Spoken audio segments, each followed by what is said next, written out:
Thank you very much, my brother. Yes, I won't waste your time. Our usual protocol is to start with simple introductions.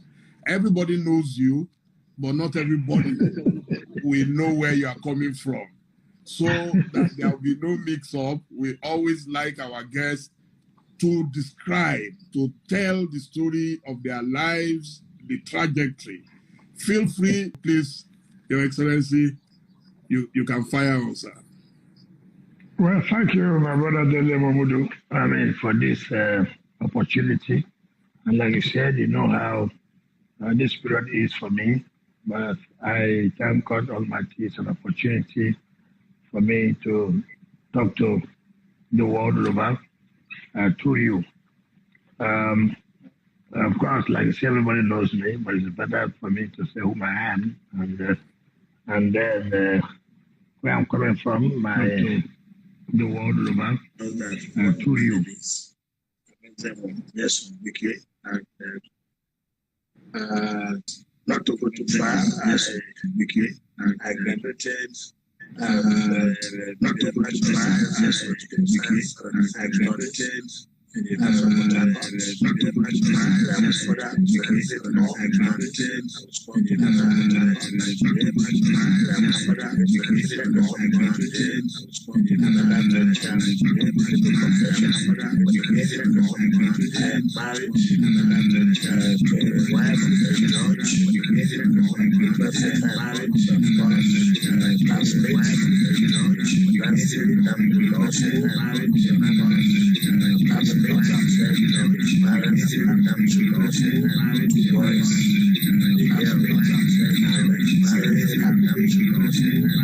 wife, I came here from the religious background.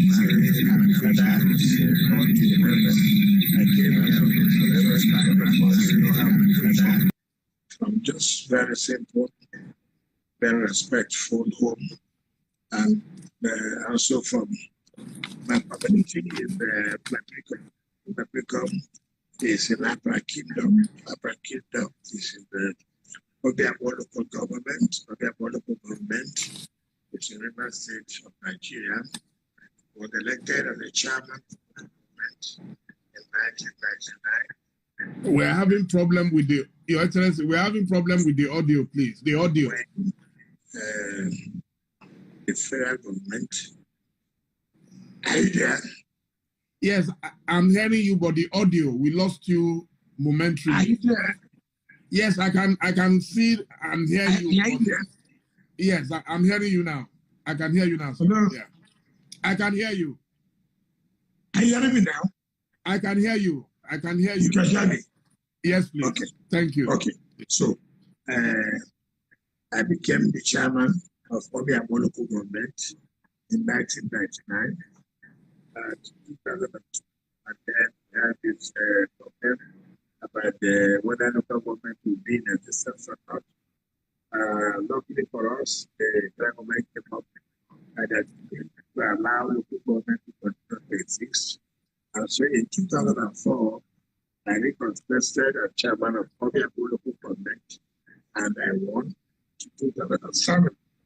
And in that 2007, by the grace of God, while we were struggling for who would be the governor of River State in 2006, God willing, I played the major role, and my brother, Benechi, in 2007. Sorry, sir. The audio. Maybe we should take off. Yeah, maybe we should take off those. Okay. Yes. Yes. Now I think that's better. If they can bring. Okay. Yes, maybe they should bring the phone closer. Yeah, because people are complaining that they can't hear your audio. Hello? Yes, sir. Let's try that again. Can you hear me now? I'm hearing you now, but it keeps going off.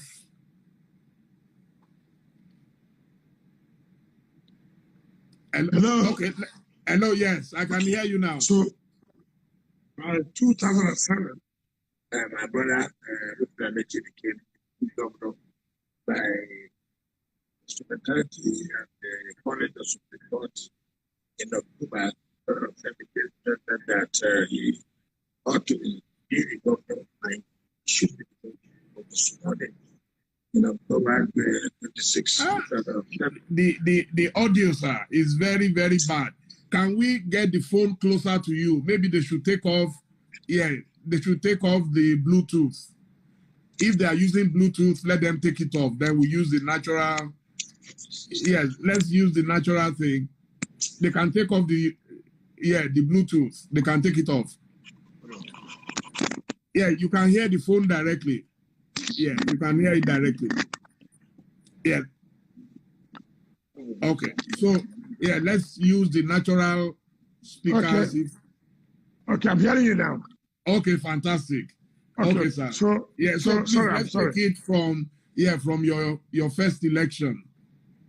Yes, my first election in 1999, God willing, I was elected by one most important local government in Nigeria, Obiabo local government.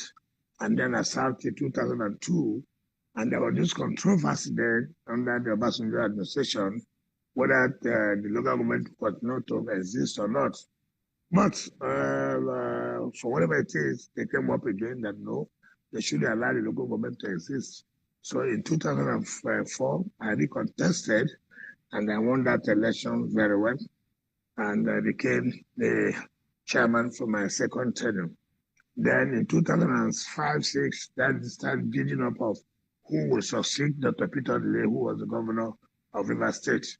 And God used us to play a very important role. And my brother, the Minister of Transportation, became the governor after the Supreme Court judgment of October 25th, if I remember very well. And then after I was made to be the chief of staff. After becoming chief of staff, by the grace of God, I was appointed, excuse me, by the then president of the Federal Republic, Dr. Dele Jonathan, as the Minister of State for Education. And thereafter, I was made to be the supervising minister. And I resigned in 2014 to contest for the governorship election of Rivers State in 2015. And I won that election. And to the glory of God, I was sworn in May 29, 2015. And that also led me to be the governor.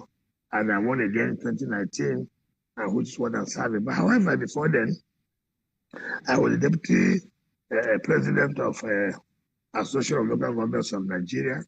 And from there, I became the national president of the Association of Local Government of Nigeria.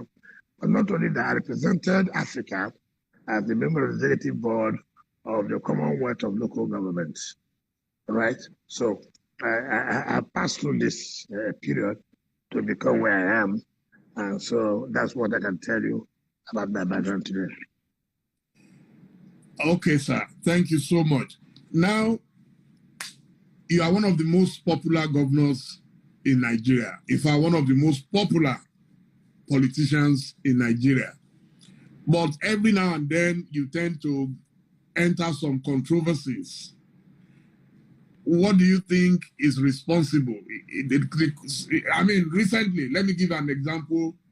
In Edo State, because I live virtually on social media, everybody was praising you for your lion heart, the way you entered Edo State and you made all the difference in Edo State.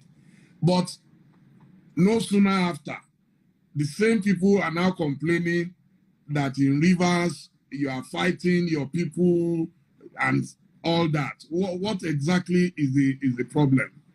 Well, that is why you should know that sometimes in Nigeria, everybody thinks, oh, you must continue to do the same thing. You have to differentiate things. In Edo State, there's the issue that we must have to stop godfatherism. And anybody who loves this country, who believes in this country, must say, look, enough is enough. For our democracy to survive, we must stop this godfatherism. And in Edo State, we have this problem where somebody who has said somebody is not qualified because he was corrupt and facing EFCC charges, somebody who put acid on his fellow students, somebody who did this and that, and then turned around again to present the same person to Edo people. And who said, look, we can't continue to do this way. When it suits you today, you say, yes, this is what should be. If it doesn't suit you this way, you say, okay, this is what should be. And so we all came out, and the people came out and said, look, we are ready to support you to change this idea of Godfatherism. And that was what happened. So it's a different scenario.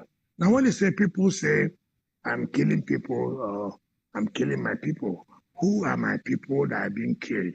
If I kill my people, who am I going to govern? Who am I going to provide infrastructures for? Who am I going to provide the roads? Who am I going to build the schools for? So who are these people am I killing? It is not correct. So if you will be able to tell me what people say, look, you are killing these people, you are killing that people, then one will be able to say, yes, I'm not killing these people, or I'm killing these people. Who are these people am I killing? So I will be able to know. So you think it's mere propaganda? Certainly, yes. Certainly, yes. If you want me to say, look, Dele, I can tell you this. I've been in politics since, not because as a chairman in 1999, I've been in politics before 1999. The truth of the matter is that people must face the reality in life. And what is the reality? You know what I face in this country. You know what I face in the hands of security agencies. You know what I have shouted. That look, we should not politicize the issue of security in Nigeria. When we begin to politicize the issue of security in Nigeria, we have a problem. How did it start? I came in 2015. I had a problem. The problem was kidnapping. And I approached the federal government, look, don't look at it because I'm an opposition party to us. I sent to other states. Nobody did that. That's okay. We have to do all we can to help our state. Because first of all, we took out of our office to protect life and property. And so we should not be giving excuses because federal government has not come to our aid. So I have to do everything I could to protect the lives and property of my people. There's no one state in this country that suffered in terms of changing leadership of security agencies in Nigeria like than the River State. In fact, in 1 year, I suffered where we had 7 CPs in 1 year. Not one state mention who has suffered that, because I mentioned, look, what you are doing is not the correct thing. I said, you are using SARS to kill our people. It is not proper. Nigeria said, oh no, you are playing politics. I said it's not politics. Look into it so that this thing will not happen in other areas. Nobody came to our aid. No Nigerian country said, listen to the state, listen to the governor. Nobody came to do that. Now, problems have come up. And like I've always said, today it is me. When I mean me, I'm talking about state. Today it is River State. Tomorrow it could be our own state. Now, when this issue of insecurity started happening in all other states, federal government now woke up to say, oh, no, we have to stop this. We have to send special forces to Ondo, to Kaduna, to Sokoto, to Zamfara, to Ekiti, to Anambra, to Ebonyi. But nobody considered to send any secure special forces to River State. That is one thing we have suffered in this state. But to the glory of God, God has made this state to be peaceful. Now, the issue of SARS came. SARS was killing, and we're saying SARS was killing. What happened? The head of SARS was promoted to Assistant Commissioner of Police to tell him, thank you, you've done a good job. You've killed so many people. Nobody said anything. Now, the same SARS has gone to all other states, replicating what they did in River State. Now, Nigerians are now working and saying, look, we can't accept this again. Now, if Nigerians had listened to us when we were shouting, when we were crying, see what was going on. The destruction today you saw in all over Nigeria, particularly in Lagos, particularly in Ibadan, particularly in all other states. It would not have happened, but it was politicized. No, if it's a river state, it's politics. Nobody should bother. But now it has dawned on everybody that SARS is a problem to every Nigerian. And now they have come out to say, end SARS protest. Nigerian, the government have said, okay, we'll disband SARS. I said, is it because when it happens to River State, nobody will bother? But now it has happened to other Nigerians, other states, we're not crying. That is another thing. Now again, you talk about they killing our people. Who is killing who? Not everybody knows in this state, in this country. We easily forget. I don't know why Nigeria is a place where you can forget easily. I have never said anything against IPOP. What I've ever said is, IPOP, yeah, I mean, you have your right to demand whatever you want to demand. But you want to do demonstration. I don't agree with you in my state. Do not disrupt economic activities of my state. I need my state to move on. I need my state to get the revenue that should be able to provide the basic infrastructure for my people. So don't come here and demonstrate. As far as I'm concerned, I don't know those who are behind IPOP. I have never, anybody who knows me too well, I don't say things I don't have clear facts. But again, what happened? NSAS came to protest. The first thing was very peaceful. Every Nigerian, and I'm sure including you, when you heard that I said there will no protest, everybody was saying, why would he not allow protest? Would respect him. I laughed. It was a strategy because I got intelligence that, look, if you allow this protest, there will be mayhem. People who not are trying to catch into this and destroy the state. And I said, okay, don't worry. In the midnight, we'll announce that there will be no protest. Now that way, numbers will no longer be high. Hoodlums will say, look, this one has taken a decision. It means let's not go out. So we were aware it was a matter of strategy. And when those who came out and we found out that there are no hoodlums, I came out and addressed them. I said, look, I'm one of those, this is one state that started fighting against SARS. Not let any state challenge River State to say that they start protesting against SARS than River State. And I said, look, I agree with you. SARS must end. But it's not only ended. We must have total police reform. Total police reform. Let's sit down. Look at the Police Act. Look at the Constitution. Look at what obtains in other countries that operates a federal system. How does it go? If you operate a federal system, what kind of police system do you have? In the federal level, what kind of police system do you have? In the state level, what kind of police system do you have? In the local level, what kind of local council, what kind of police system do you have? What kind of crime that the federal level will control? What kind of crime that the state level will control? What kind of crime that the council will control? It is very important. But you see, in Nigeria, everything is power. No, if they are reducing my power, if they reduce my power, I'm nobody. So let it be that one person at the center controls. We're operating a federal system, but we're operating a unitary system. Now, people now said, look, this NSAS thing. I said, look, the state was peaceful. But my brother, you know the experiences of my political life. My political life has not been that rosy. I'm one politician who has passed through a lot in life politically. Maybe I will go back to tell you. When I started to be a chairman of local government, my brother Dele Momodu, I passed through hell. I was made to face a murder charge. Maybe Nigerians are not aware of this. It is by the grace of God that I was able to survive it because I wanted to run for council chairman. Dele Momodu, I want to tell you, because I want to be a chairman of council, I was face to face a criminal charge of stealing. What is stealing? I won primary. People want to change my result.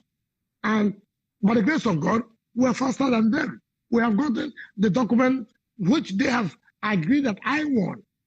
Now they say, look, they have to charge me for stealing. Look, I can speak to you because I wanted to be a chairman of local government. As a lawyer, I practiced under issue Kala SN, 42 Agri Road. On a Sunday, there was fuel scarcity. Now, on a barrel, opposite Savannah Bank, so I took my car. The queue was long. I wanted to take fuel, so I saw some military men.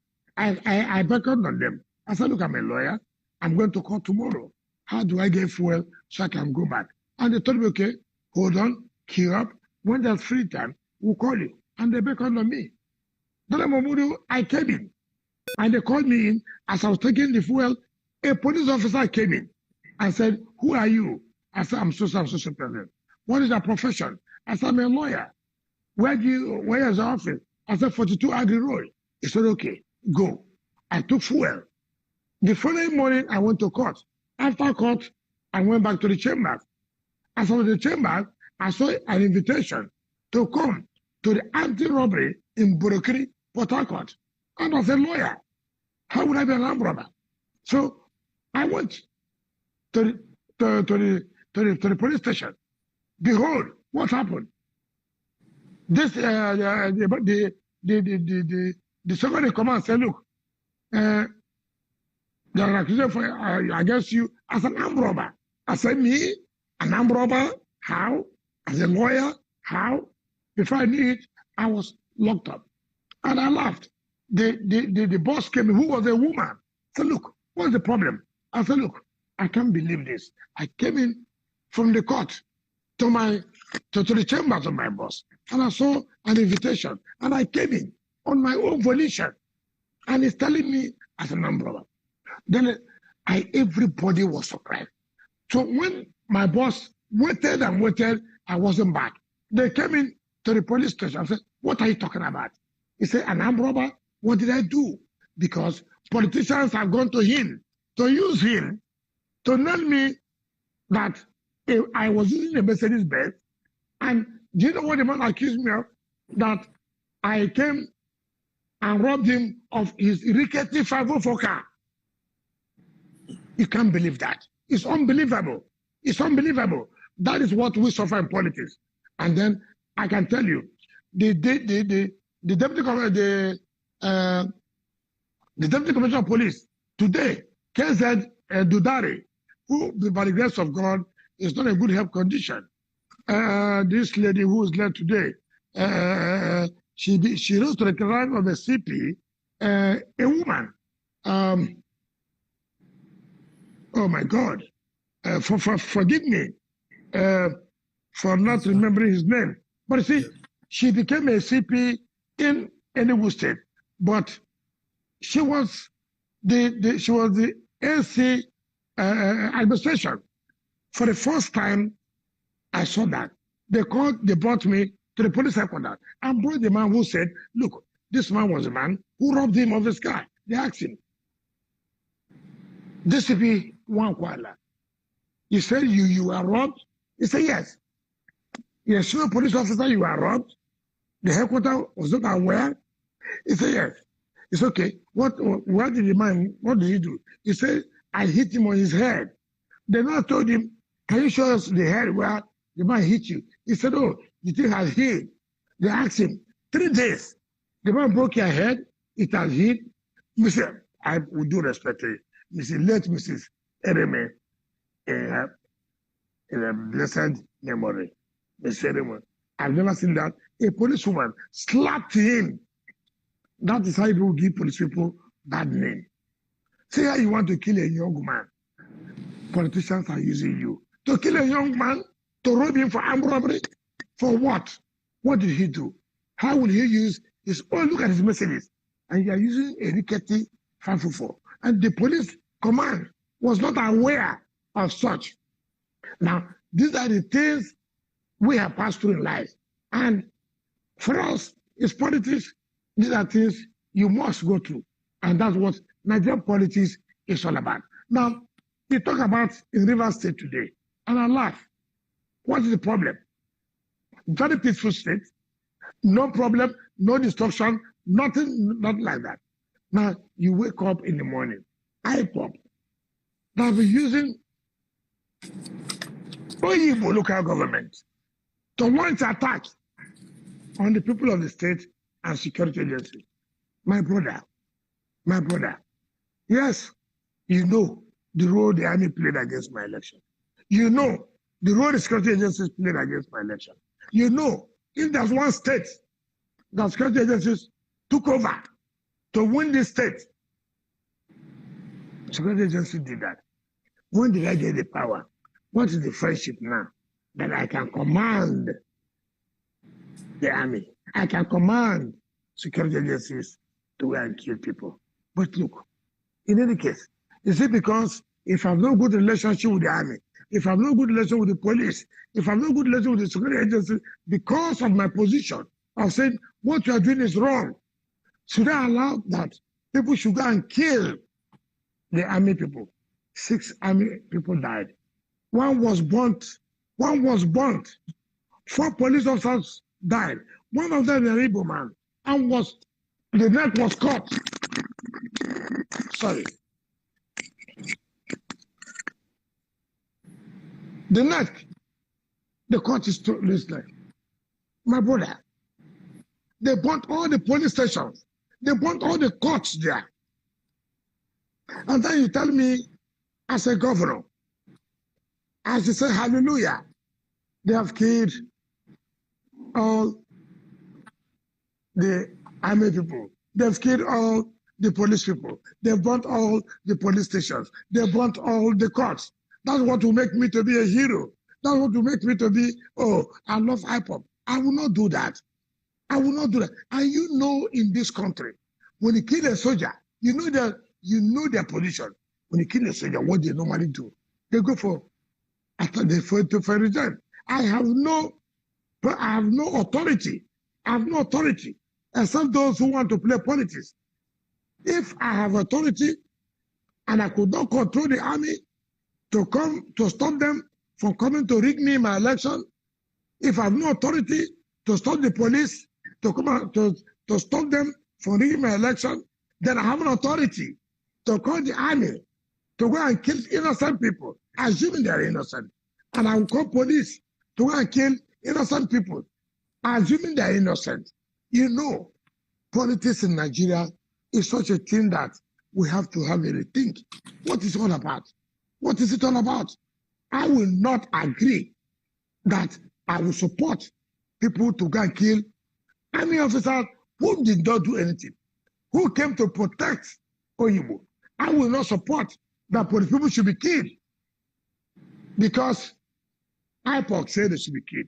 In the first place, with all due respect, who is IPOC? Who is IPOC?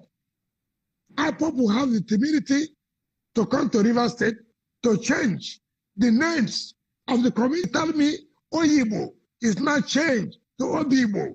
Now, yeah, I was going to ask about that. But it's good now. So everybody should hear. I was not the first chairman. I never created this state. This guy was created in 1967. Wrongly or rightly, the name in River State in the Constitution of Nigeria is Oyibo local government. And IPOP will not say that they want independent rule of Biafra. I have no problem with that. But is it that I will allow my state to be used to launch to the disunity of Nigeria? No, I will not do that. I'm not a member of IPOP. In any case, if you say you want to secede from Nigeria, it's your right. You have a way to go about it. But will you come and destroy my state to change the communities, the names as provided in the Constitution of Nigeria, simply because I want to be a good boy? The same IPOP people, you know, I've never listened to Radio Biafra. They tell people the best governor is River State governor. He has been doing this, he's a thorough person. To them, I was good. Now, you have come to kill soldiers and kill policemen, burn police stations, burn the courts for nothing. Then I become an enemy of I'm killing Igbo people. Look, the politicians should be careful. We should be careful to save this country. How has they come now to be killing Igbos? Okay, let me say, assuming don't know concealing that they're Igbos. So criminals who are Igbos should not be killed. It's only criminals who are from Yoruba should be killed. It's only criminals who are from Hausa should be killed. It's only criminals who are from Ikore should be killed. No. And these people, you and I know, no Southeast governor has recognized them and said they want to work with them. So why do you want me, as a Rivers person, as a Niger Delta person, to say, yes, come and launch attack, use my state to launch attack against the Federal Republic of Nigeria? You know I will not do that. I will not do that. So, but I never sent anybody, be it army, be it police, to go and kill Igbo people. We have lived in Igbos, we could not live with them. An Igbo person has been a commissioner in my cabinet since 2015 till now, and Igbo people supported me very well. It will be wrong that you say kill Igbo people. If you kill Igbo people in Rivers State, you chase Igbo people out, you keep business in the state. So which rational person will do that? So all this politicking, people using politics of 2023 to bring you down, even if whatever it is, I will not agree. One of the most popular questions here yes, is that you are Igbo and that you are denying that you are not Igbo. Are you Igbo or not? I'm not. You see, people must understand things. When we are in the Eastern region, nobody can deny that fact. We're in the Eastern region. People interpret my name as WIKE. They don't understand the history of WIKE. In my play, WIKE means a newborn baby. See, WIKE is a new baby. Right? They said WIKE is a strong person or whatever. That's not my point. Okay, assuming I'm an Igbo. Assuming I'm an Igbo, as they said. So I should allow criminals in Igbo land to kill security agencies. Assuming that. No, they don't want. No, sir. They don't want you to deny your Igbohood. They said, for example, your first name, Ezenwo, is an Igbo name. No, you see, that's why we have to be careful. My name is Ezebunwa. Now, you see, nobody can deny the fact of affinity with Igbos. Nobody can deny the fact that in our place, your mother may come from Igbo, your father may come from Igbo. We have had that cultural affiliation and affinity. You cannot deny that. Take for example, in Benin or Edo State, they've been with the Southwest. Is that not correct? There are so many names. Here, Apata.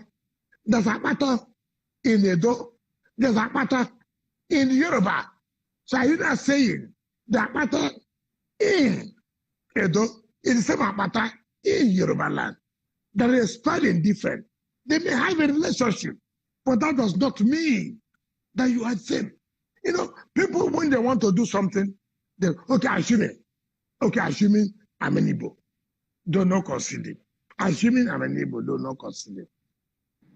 But I am not in Rivers State, right?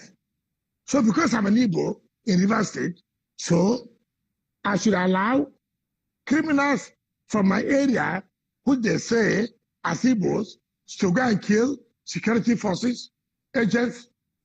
Is that what I'm trying to say? I'm not one politician that for whatever political mileage, I will not change my identity. I will not. And people should understand that. I've given you a difference between Apata in Edo, Apata in the West, and then the same Apata. They may have some relationship. You never can tell. After all, there's nobody that can say you came on your own. We have all links here and there. Some people trace, today. Some Ikore people in their own history say, we come from Benin, right? We come from Benin. Okay, I may believe the history. History is not something you can say is sacrosanct. Some people have their own views about history. No, From what we have read, people came from here. From what we have read, people came from here. But assuming people now say we are from Benin, position is now zoned to Benin. Therefore, I will go and contest that election because my history, my progenitors, my origin, they're from Benin. Okay, like you, Dele Momodu, you're from the Yoruba. And I became Momodu descended from heaven. Maybe I'm actually from Edo State. Okay, no, I'm just sorry. Okay, fine. You see, the Dele Momodu. You see, Dele Giwa too was from Edo State. You see. No, but you see, some people will now say you are from the Yoruba because your name, your similar, your name resembles a Yoruba name. So when people here say I am from Igbo, they may be right because of the name, but you cannot say, let them trace my history. I'm not going to run away. I have nothing against the Igbos. I've lived with them. They're very good people, very entrepreneurial, very innovative. But that does not mean I will change. I will not do that. And even if you convince me today, I'm an Igbo person. Okay, let me say I'm Igbo. Igbo people, I'm Igbo today. So does that say I should go and allow miscreants to go and kill innocent security agencies? Look at what one boy, I don't know his name. I heard you interviewed him. I don't know. Okay, let me remember. I was told. They say he has IPOB. You know his name? Mazi Namdekanu. Okay, I don't know his name. Now, thank you very much. Now, they said, Governor. He said, no. I have never in my life, in fact, from what somebody said, see, I don't read all the, I'm not in social media. I'm not into all this. But it's all over all the newspapers. No. In fact, people tell me, my Commission of Information, my SA media, they tell me what they read. I said, I've never met this guy. He said, oh, they supported me. How? From where? I've never met you. Igbos live in River State. Whether I like it or not, the Yorubas live in River State. Whether I like it or not, the Hausas live in River State. Everybody look at the people who are contesting the election to say, look, this one we think will do a good job for Rivers people. It's not for you as a person. I don't know now, what do you call it, Mazi? I don't know what's called Mazi or whatever. Okay, he says Mazi. Right. I never met him. I never seen him. Never one day. And people just bring sentiments upon sentiments upon sentiments. I will never in my life deny the Igbos. When we're Eastern Nigeria, we have a relationship. Nobody can deny that. And it was that strong. But to say, okay, assuming we're Igbos, assuming, but River State is River State. And by the Constitution, this local government is called Oyibo local government. Now you come from Abia State to change the name of a constitutionally recognized local government that is no longer Oyibo, it's now Obibo. You come to Port Harcourt local government to tell them what local government should be. Who would allow that to happen? No, well, who would allow that to happen? What he said is that Biafra covers 13 states, and Rivers happens to be one of those states. Okay, can I tell you? Covers. Yeah, that's what can I tell you? Can I tell you? It's really, with all due respect to you, don't say I'm very abusive, but please confirm it to me. It's very insulting to Rivers people. Not insulting. You know what happened in the Civil War. Everybody knows what happened. Some people supported Biafra. Some people were with Nigeria. You know that. So it will be wrong for him to say during the Civil War that everybody that was in Biafra covered River State. It will be very, very wrong of him to say that. If, for example, a particular people supported Biafra, You don't take it. There's nothing wrong about it. Everybody looks for where will it suit us? What will be our own interest? But for you to say, because some sections in River State supported Biafra, means that the whole River State supported Biafra. It is very childish. It's very something you can say is not quite informed. What on Dele, which history did he read? Let him tell me the history he read. Does he know about Adagaboro?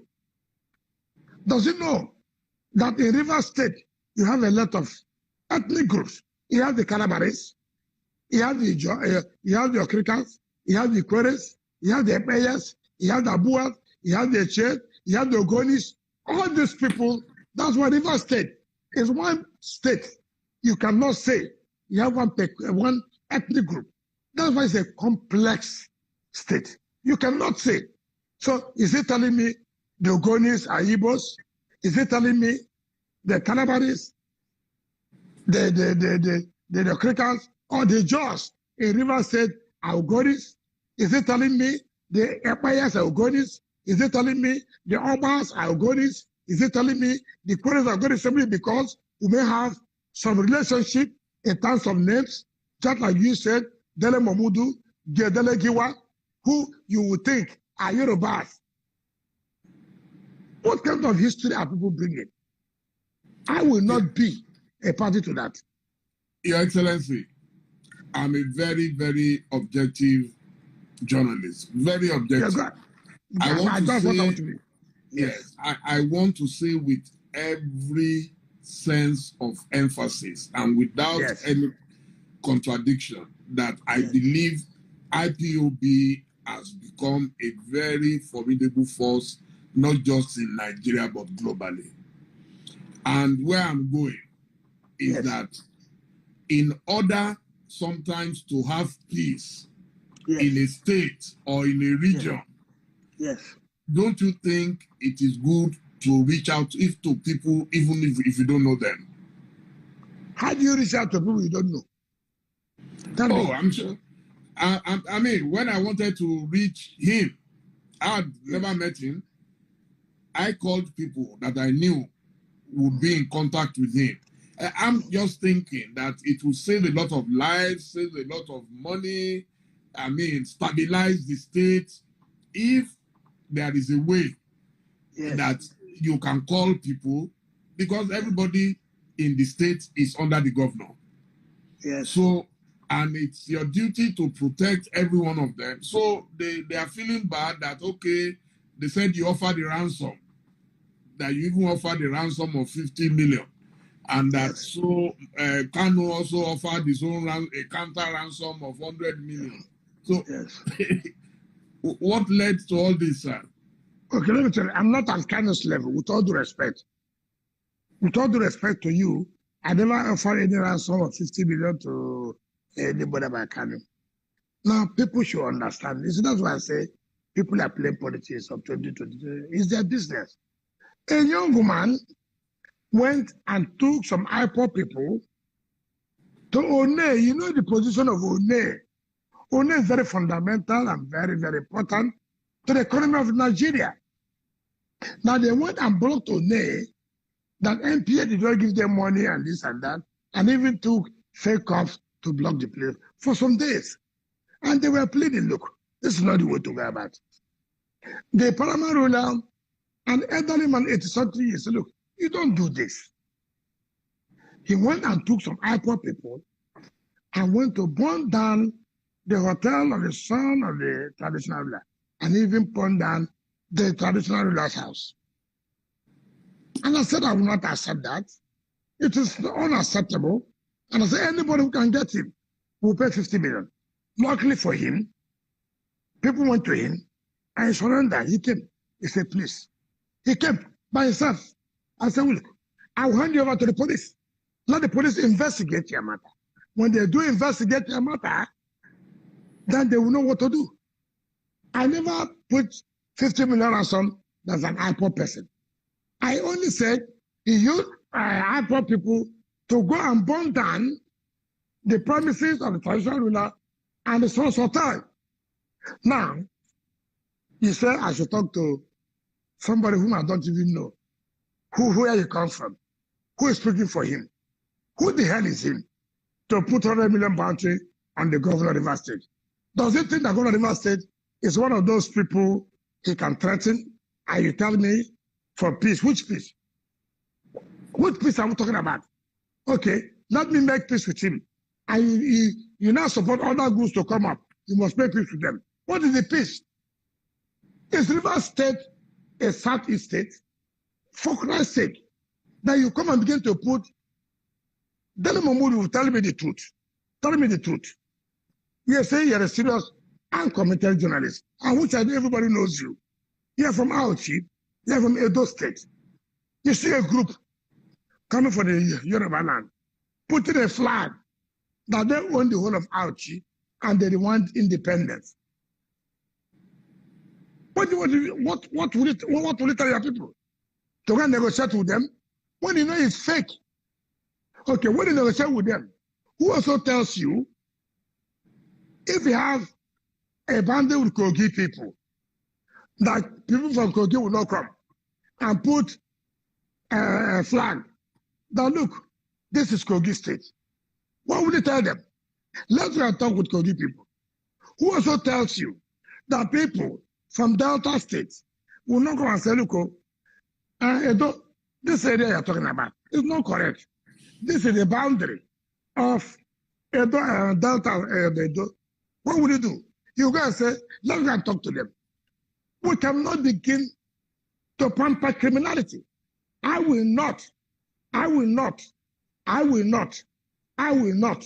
pamper criminality. I believe in this country, and I continue to stand for the unity of this country. I will not allow where one miscreant, because of what he wants to get, what we would think he is, from somewhere, to organize, having the capacity or ability to organize people who contribute money to him, for him to say, let us foment trouble, and then let's talk to him for that to be peace. Let me tell you, there's nobody who went to school, or what they call school of trouble. There's nobody. There's no university called school of trouble. There's nobody. There's no school called school of hoodlum. Dele Momodu, you choose to be a gentleman. You choose to do this work to help humanity and society. Dele Momodu, you can tomorrow say, to hell, I'm not going to do this again. I'm going to be a problem to this society. I'm going to be a problem to this country. It's not that you want a university to read it. There's nobody who wants any university to read how to carry gun. No, with all due respect. No. So I cannot, I will not, and never will I do it as a governor to begin to tell you, I will call somebody who said he wears a Jewish cap. I said he's somewhere. He has spoken. If you see any soldier, kill him. If you see any policeman, kill him. And therefore, the governor of Rivers State, I want peace. Let me call him, call everybody. Dele, I won't do that. I will not do that. Nobody is a monopoly of violence. Nobody has it. Nobody has the best gun in this world. Nobody. You don't know what another person has. You can't threaten me as a governor of Rivers State from Niger Delta that you will attack me. And I challenge anybody. I will go overseas any day. Let anybody dare. Let anybody dare that you try to say you want to attack me. You see, Dele, did you go to school of gentility? Tell me. No, did you go to any school called School of Gentility? No. Did your mother send you or your father say, there's one university called School of Gentility? When you go there, read gentility. I'm just a gentleman. So I said, look, your parents have trained you. Behave this way, this is the way it's supposed to be. Be a gentleman. Be kind to people. But that does not mean anybody should take you for granted that Dele, you can kill. Nobody should say so. Nobody should say so. You can't tell me you will kill me, and then you think I cannot kill you. Who told you that? Who told you that? The law allows me to defend myself. If you want to attack me, I will attack you first. So, look, of all I have said, tell me where River State has gone wrong. Why will I negotiate with court said IPOB is a terrorist group? Am I the one who says so? Has there been any judgment that has set that aside? Do you know if I did not impose a curfew, what would have happened in this state? There was a fight between the Hausas and the Igbos. Do you know the prison attack? What would have happened in the Hausa land where they would have said they are killing Hausa people in rivers? In Igbo land where they are saying they are killing Hausa people. My brother, is that the way we should live?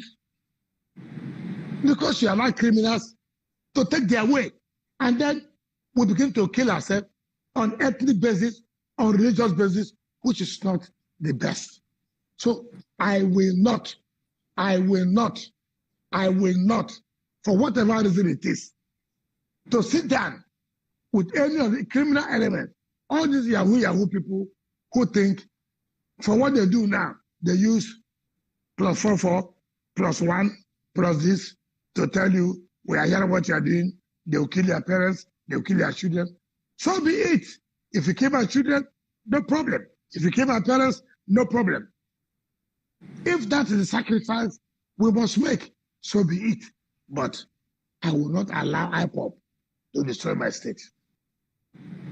I will not agree. No amount of blackmail anybody will tell me of politics, will I accept that? I will not do that. I am not here for any popularity contest. I'm not here to be president or anything anybody can think of. But I'm here to defend my people. How can you tell me you come to my state to put a flag? How can you tell me to change the names of my communities? And nobody's talking about that. Dele, okay, Dele, you are very objective. You are very objective. I not. Very. Now, the Constitution of Nigeria has created local governments. Is that not correct? Yes. Now, if somebody from another state come to your state to say, no, this is not the name of your local government, it is their own name. How do you feel about it? And to put a flag. No, tell me. I'll be uncomfortable. Not only uncomfortable, Boko Haram was putting flags. What do you tell Nigerian government? How do you allow Boko Haram to see part of Nigeria? How do you feel about it?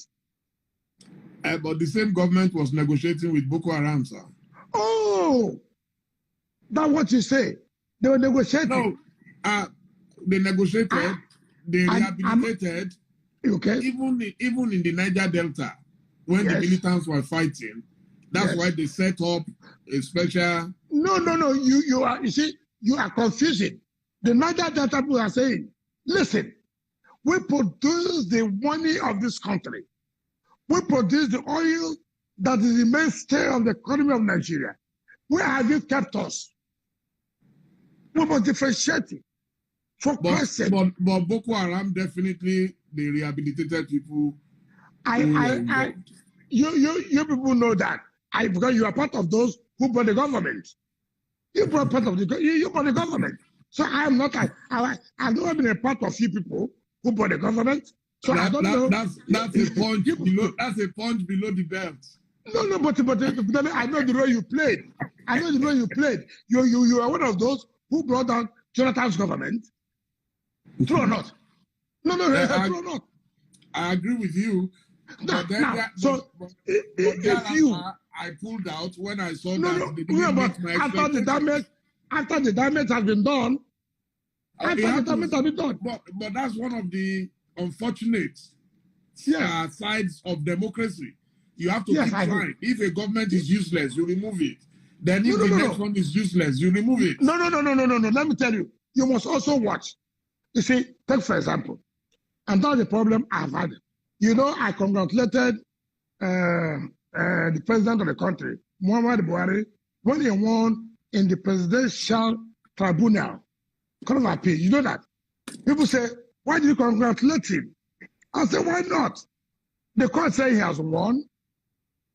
Why would I not congratulate? Even though the president does not congratulate anybody from the opposition, right? I did that. The next Sunday, I went to court and I told Nigerians what the president is doing on this and this is not right. It's not right. People say, who kind of human being is this? I said, why do you say so? Why do you say so? You remember when I wrote to the president for them to refund me the state money? Your friend, Femi Adesina, used me to think that he'll be Minister of Information. And he was writing all kinds of things. I was brought up very well from the home. When a man does well, say you have done well. When you have done bad, say you have done bad. If you have not done well, you have not done well. I owe no apologies to that. And I said, look, President, for you to approve this money, Rivers people want to thank you for that. But now don't stop Rivers people to say, but Mr. President, you have not paid attention to Russell. Right? That is how politics is supposed to be. But yeah, everybody thinks you must say, yes, yes, yes, yes. The day you say no, oh, something has happened. Why I call this matter that? I remember, I know you very well. Very articulate, very objective person, somebody I respect. If I don't respect you, you know me too well. I will tell you, Dele, I won't be here. And that's what I'm telling you. But yes, you've made a mistake. Yes, you've tried to withdraw. But how do you now correct those mistakes you have made? That have been so damaging to the country. That have been so damaging to the country. How do you do it now? So the only way is through election. In America, for example, I wouldn't support Trump. I supported Trump. I'm a true believer of Trump. I'm a true believer of Trump. No, because you are tough like him. You are tough. No, it's not. No, it's not a question of tough. Too tough. You see? No, it's not tough. It's not tough. It's not tough. The point is that, look, some of us, we have our conscience, right? Look, I prefer a Trump than to go to any party that supports the gay. I will not. It's my conscience. It's my religion. It's my belief. Trump may be anything you want to say, but because Republicans do not support gay and taking life, they are using the police to take lives of adults, please. Unborn babies. No, please. Yes. No. You see, you are changing from a defensive. You see, that's why I say, let us be objective. Look, whether Trump has won or not, it's not the issue. The issue here is this. I come from a religious home. I know what it takes. I have no relationship with Trump. I'm a Republican. And I owe no apologies to anybody. I do not owe any apologies. My wife voted for Biden. She's an American. My son voted for Biden. I told them, people are just, no, you don't need to clap hands. I told them, I don't believe in what people are doing. But as a Christian, and I believe in my religion, not to support gay. I believe not to take life in terms of abortion. It does not matter. You can vote against Trump or not, but my religion is my religion. But I hate people when you now come up to say, because of politics, this man should go. I don't care about this. That's where we're saying principle. We don't play. That's why the problem in Nigerian politics, no principle, nothing. That's why the two parties are the same. The two parties are the same. So for me, and I would have told you, if Nigerians can rise today to say, look, INEC, we need a total overhaul of the electoral system. We need a total reform of the electoral system. Mr. President, we want a complete, give us that we will have a free and fair election in 2023. Mr. President, look, for you to give us a free and fair election, how can you bring your media aid? How can you bring a member of your party to be a member of what you call independent electoral commission? These are how this is started. Nobody's talking about that. We're talking about criminals who have come to kill people. Today, if Nigerians can rise to say, INEC, let us know now, what are you doing? There must be an electoral overhaul. We need something that must be credible. Mr. President, what are you talking about? 2023 must be fair and fair. Only credible people will allow our voice to count. You will see the kind of support you will get. But that's what our young people, sir, that's what our young people try to do. No. That is my problem with them. That's what I said. In everything you do, you must not, you came to say, NSAS. Is that not correct? Is that not correct? Yes, please. Okay. If you have said, these are our items, you say you NSAS. SARS is not a major problem. NSAS, SARS has ended. I don't know, it's not the same police. Are you going to scrap the Nigerian police? You will scrap them. It's not true. We have major problems. Yeah. We have major problems in this country. And what are the major problems? Our electoral process is a problem.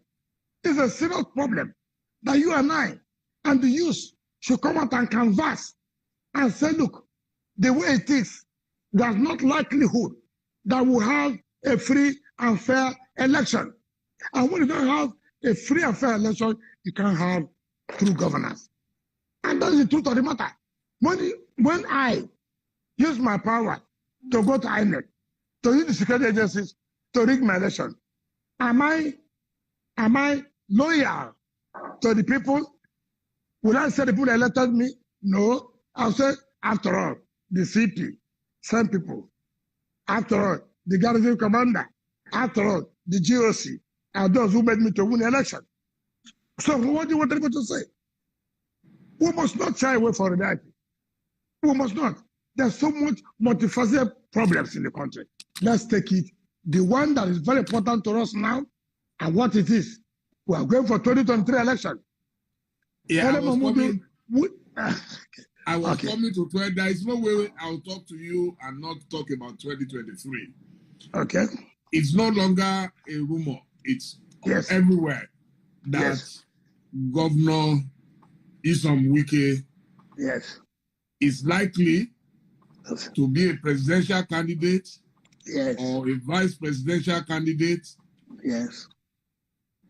What is your mission and what is your ambition, sir? you know why? Do you know why I'm happy? You people in the media, you prepare the soup, you cook the soup, you talk about the taste of the soup. The problem is that when you see a man who is doing something, you think that this man is doing this thing for nothing. There must be something somewhere. No, but you said that people are attacking you because of it. So there must be something. No. Because I said because they perceive by his performance. He's not just doing it for doing sake. Who is the second-term governor that's working the way he's working? There must be something somewhere he's looking at. And that's the problem we have in this country. In any case, let us start with, I want to be president, for example. Mention. And those who want to be president, have you not been seen them consulting? Mention where WIKE went to consult with anybody. Have I met you one day to say, yes, Dele, I know you're very strong. Your pen is so powerful. Even with this program, you're too powerful. Tell me one day, you're a friend to my predecessor. You're a friend to me. Have I ever one day met you to say, Dele, look, see what I'm thinking about. How do you look at it? Let one person say, WIKE, the way he spoke to me is like the likelihood. I think, let me not be too wrong. He believes in if anything happens. Look, I've been in this game. People have interest. People can come to you. Don't you think you will do this? Maybe the small thing I have to take care of my family, they want to take it from me. I'm not that kind of politician. No, sir. When he said vice president, sir. No. When he said vice president, does anybody run for vice president? Is that any concern? You could have an agreement with a group of people. When I ran in 2011, I approached Nasir El-Rufai that I wanted him to be my vice president.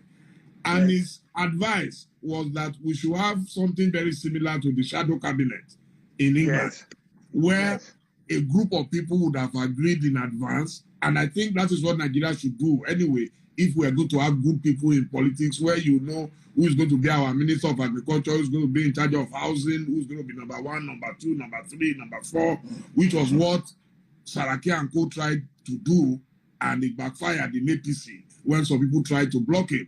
So it's possible that you have such an agreement, but the main thing is that it is possible. When you stormed Edo State, to me, you appeared like the leader of opposition that day. You stayed there, and you made sure you delivered. So if people are now saying, and they are beginning to see you as a leader of opposition, you can't blame them. No. Let me tell you, I didn't go to it. See, that people should get me right. Let me tell you, the governor of Edo State, I never spoke with him one day. All through he was in APC as a governor, I never spoke to him. Ask him. You know, people don't understand me very well. All through he was governor. Ask him whether I spoke to him. No way. Because I came to Edo State to campaign against him. I was working for my party. He saw me as an enemy with Oshomode. And I said, that's their business. I came to work for my party. Now, when they said he was coming to my party, I said, look, no, you cannot just have everybody. People abuse the party before you are coming. Therefore, everybody must sit and to say, look, what do we do? You can see, that is the difference I have with people. You are coming. Yes. Should everybody be chased away? No. So what happened? Give and take. Who will have this? Who will have that? Like you said, shadow, you people who believe in the British shadow government, who will be this, who will be this. Those things are theories. Theories. You see, we must not take hook, line, and sinker. What is operating in UK that must be operating in Nigeria? Our environment, our circumstances are not the same. In Nigeria, religion, ethnicity play a lot of role. In England, you don't have it. You don't have it. So you must be very, very careful to balance of things. But let me not say that loud, don't take it far. In Edo State, I told them that what you are doing is wrong. We must sit down and talk together. And that was why I sued your friend, Ndoka Ebebuna, this day, and his people, when they wrote with a friend at WIKE, Obaseke, Mrs. Doom, where he did not try to do all kinds of things. Because I said, we shouldn't go that way. Let's keep the party together. Don't divide the party. If you divide the party, Obaseke will lose the election. And true to it, they came and said, you are right. And we agree. Every aspirant withdrew for him. And we went to that election. And I told them, why will I be the chairman of this campaign? A lot of people felt I didn't want Obaseke to win, which was not correct. I was saying, the way you are going, people will lose the election. Put everybody together. And look at what happened in Ondo State. But I said, put everybody together. Now, having put everybody together, I will lead this campaign. And I did. And to the glory of God, not by my power, all of us work together. If you had the altercation I had with the IG and the rest of it, I said, look, we cannot do this way. We won. But in Ondo, that will not happen. If the party had done, that does not mean that APC and the government did not do one or two manipulations. But first of all, you put your house in order. Then, with that, you can now fight your enemy. So The point I'm making is that it is not true of anybody that want to say it is no longer a rumor. You are the one carrying the rumor that WIKE wants to be president. Some people said WIKE wants to be president because Amechi wants to be president. According to your brother, Nduka, our vice president. Look, I don't betray my friends.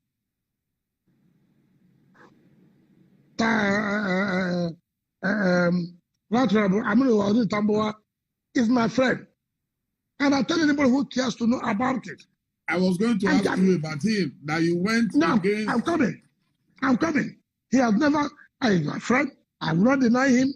I'm not those kind of people who play politics of what you want to get. Now, when they said Atiku was running, I said I was not going to support Atiku. I was going to support Momodu Tambuwa. And I stood by him. I'm not one of those governors who will come to you and talk to you in the morning, and then in the night, I said a different thing. Dele Momodu, you should know me. But after that primary, that Tambuwa lost. There's no one state among the PDP states can say they supported Atiku more than Rivers State. I challenge any state that can say that. In fact, you remember, when Buhari came to campaign in Rivers State, the DG of the Buhari campaign said, Mr. President, I will not go with you again. I'm going to match them here. All I want to ask you for, by the time we finish with them, thank us. He said so. And then he sang an Igbo song of war song. I said, we look at it, it's okay. What happened? President did not get 25%. But the president thanked him with the Minister of Transportation. So, you see, now then politics is that of, look, Tambuwa is my friend. If you like put that here, come out here, I will not deny him. If Tambuwa comes to tell me today he wants to run for president, that's okay. Have you looked at the situation in Nigeria? Have you looked at how things are going? What is this or what is that? I was yesterday in Sokoto State. I went to flag off his construction of teaching hospital.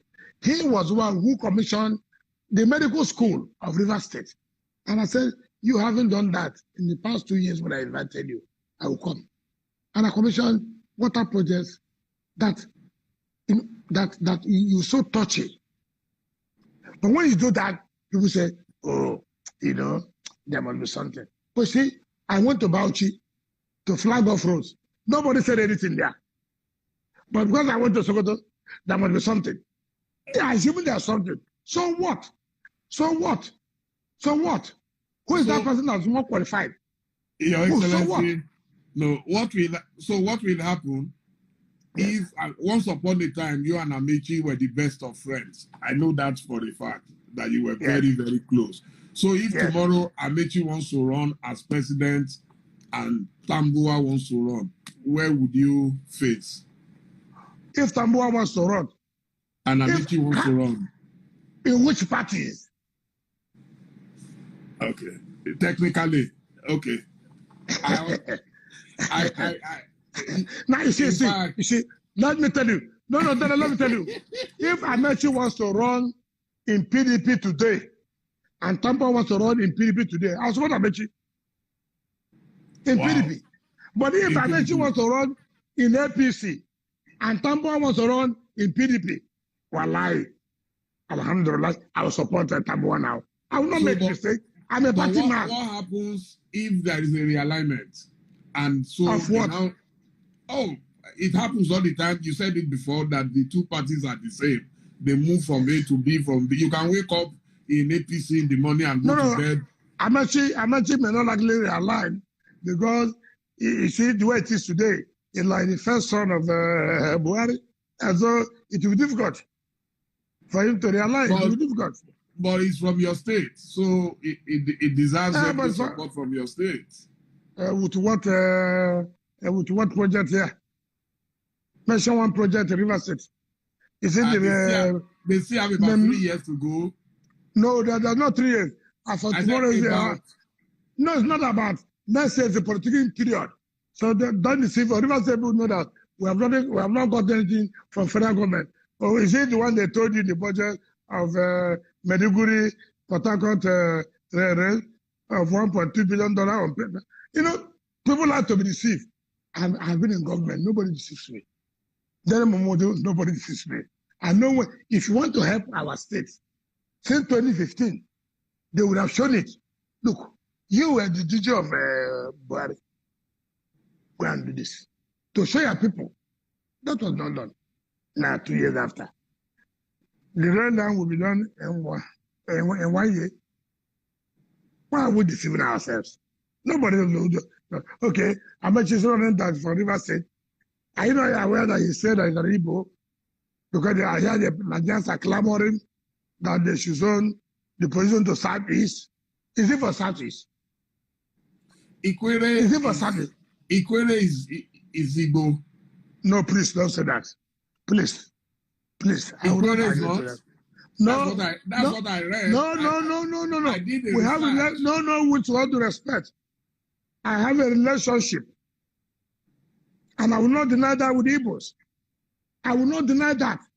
The Igbos, the South people who have competent people, mature people to be president of this country.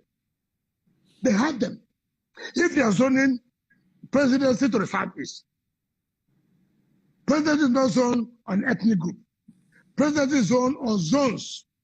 So if you are zoning to the Southeast, that does not mean if you are from the South, for example, you have a lineage with Igbos, for example, that now makes you to run for that. That's not correct. That's not correct. If you are zoning presidency to Southeast, you go ahead and zone it to them and let those who are from the Southeast run for the president. But that does not mean that because your mother is from the Southeast, that qualifies you. No way. It doesn't happen that way. I have told you in our zone here, there's nobody that will deny the fact. Even the Calabares, the Crickers, they have relationship with Igbos, one way or the other. One way or the other. But that does not make you to say, now because president is going to Southeast, you're not the Southeast president, you're not the Igbo. What kind of system is that? What kind of system is that? I will not succumb to that. If you like, carry the presidency 20 times to the Southeast. I have no role. All I know, if you send it to them, it's PDP. I will fight for them to win. But nobody should tell me, you have a link. What's a link? You don't have a link to anywhere. Why not run as president of Southwest? Don't you have a link to the Southwest? Dele means what? Dele means what? It's a Yoruba name. So you're for Yoruba? You're for Yoruba? Your mom. Okay, so that qualifies you now. If they zone you to the Southwest, you run for president. I mean, people should face a reality. And that's, I know in this program, they will abuse me up and down. It doesn't matter. But the truth must be told. I will tell you the truth any time. Wow. Now, the young ones are clamoring that young people below 60, of course, if you are qualified, should be the ones running Nigeria. Yes. That's the first question. Do you agree, sir? Number two. No. Let me answer that very good. What is that? No, you see, we change shadows. Donald Duke was governor when he was when? Jesse Body. He was very young. Jesse Body was governor when he was what? Amechi was governor when he was what? He was Buka Saraki was governor. Buka Saraki was governor when he was what? I was governor as what? What are we talking about? Were we not used when we became governor? So what are we talking about? Why are you saying that the youth have not been given any opportunity? I'm giving you instances now. No, they said they are tired of old, not just age now, old politicians who have been in the system over time, and you have messed up the system. That's the argument. And that's what they want to clean slate. Okay. Let me tell you. No, let me tell you. You see, I tell people, who are commissioners and ministers and the rest, were they not young people? Can one man mess up a system without his subordinates? Tell me, can one man mess up a system without his subordinates? Dele? No, I know you have your special advisors, you have your So you see, the point is, like I'm speaking today, how many young people can stand and face what I'm facing in this country today because of my belief and position? How many people? Corruption is not because of your age. Corruption is not because you're 25 years. I was a chairman of council and I tried to set up our young people to go into cement business and the rest. I did that. As a chairman, I tried to call my people, what business can we set up for you? They look at the money they will get in a month. They said, no, what is that? I cannot be earning $100,000, $200,000 a month. Do you understand what I'm saying? Do you understand what I'm saying? So it has nothing to do with, it has to do with your training, your upbringing. Today, we are employing 5,000 youths into civil service, right? Right? Right? Then you are aware of that? Are you aware of that? Yes. Okay. Now it has been advertised. Now, they believe as you're employing them, their take-home salary will be about 500,000 naira as a start point. Is that correct? No, you're laughing. You should educate people. Educate them. Where do you start earning 500,000 naira? How do you start it? This is a career program that you must run. Let me tell you the youth you are talking about. There are counselors today. Do you know how much as counselor, that youth, how much they want to earn? A counselor, as a youth, wants to earn not less than 1.something million a month. That counselor, is he 60 years old? Is he an old politician? Nobody wants to face reality. The issue is not whether as a youth, I agree. The youth must be engaged. But the point to say the youth must take, the youth, are they not the ones at the hands of affairs of government? Make the calculation. Take the statistics. Must it be only when you're a president or a governor that you now know that you're the hands of affairs of government? A youth is appointed as a commissioner. A youth is appointed as a minister. A youth is even a governor. Can they not tell us, when as you're a governor, as a youth, what are your performances? What do people do? It's not an issue of people who are those who have been there. Okay, yes, kill all those who have been there. Would that bring the development? The people who are going to say, well, we have killed all the people, this is our own turn too. So I don't think that is the best way to go. The best way to go is to say, look, let the right thing be done. And how would the right thing be done? Allow merit to flow. Don't allow nepotism. Leave this ethnicity. Leave this religious background. If you don't come from here, you won't get this. If you don't come from here, you won't get that. And for me, that is the ultimate. I have established a Madrid Academy to grow the skills of the youth. I've allowed KPMG to be the one to recruit the teachers who will train them. KPMG to train them. You know how expensive it is for KPMG for you to pay captain. But the point is, we must not begin to think that, except when people say the youth. Who are the youth now? The youth, is it the hooligans or the hoodlums that went to take over the place? I don't know youth. Dele, tell me now, those hoodlums, I don't know youth. Well, they claim that politicians use them as hoodlums, and then they get Okay, I agree. They use you. Somebody put a gun on your head.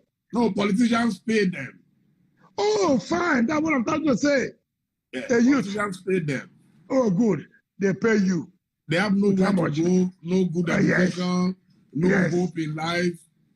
So they will find something to do. Look, you see, let me tell you, which may be a very wrong analogy, or you may not like it, but the truth must be told. You know what my people say?